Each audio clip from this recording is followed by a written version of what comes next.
ঠ্যাংগুলো খাওয়া যাবে না? হ্যাঁ, দারুণ, কি মোটা মোটা গো। ও দেখো বন্ধুরা, দেখুন কি দর্শন। ও টোটাল কত কেজি গো?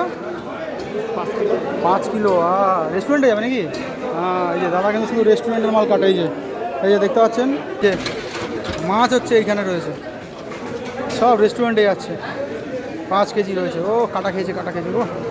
এই যে ঢালছে। এটা একটু ছোটো, এই সাইজটা ছোটো। হ্যাঁ, এইগুলো সব বড়। দেখুন। ও হালকা ডিম আছে নাকি? না ডিম হয়নি, ডিম নেই, ডিম ছাড়া। তাহলে এর টেস্ট আরও বেশি।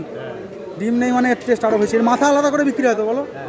এখন আর হয় না, এখন সব এই গোটাই যাচ্ছে। এখন সব এই রেস্টুরেন্টে চলে তো, যার জন্য সব একদম গোটা যাচ্ছে। দেখুন বন্ধুরা, হেভি সাইজ।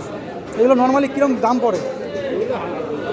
900 টাকা কিলো পড়বে। 900 টাকা মানে এরকম পাইকারি নিলে নাকি? এমনি লুজে 900 টাকা, 1000 টাকা? পাইকারি এক সাইজ হয় না। আচ্ছা, পাইকারিতে এরকম সাইজ পাওয়া যাবে না, বুঝতে পেরেছেন? এগুলো সব এরকম আলাদা করে নিয়ে এসে বাছাই করে বিক্রি হয়, তার জন্য রেটটা আলাদা হয়ে যায়। এই যে যেমন দেখবেন এখানে ছোটো মাছগুলো রয়েছে, তিনি গোটা কিনেছে 5 কেজি, সবগুলো একবারে পাইকারি কিনেছে বলে এখানে ছোটো মাছও রয়েছে। এই যে দেখুন, ছোটো সাইজগুলো এরকম। এই কি ছাড়াচ্ছ?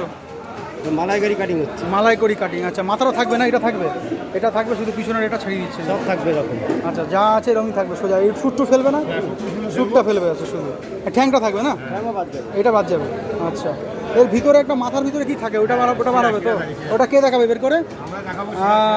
এক্ষুনি দেখাবে। দেখুন বন্ধুরা, এই যে এক্ষুনি দেখাবে। এইদিকে হয়ে গেছে, ফাটাফাট হয়ে গেল। কাজুলি খতম, কাজুলি কাটিং শেষ হয়ে গেল।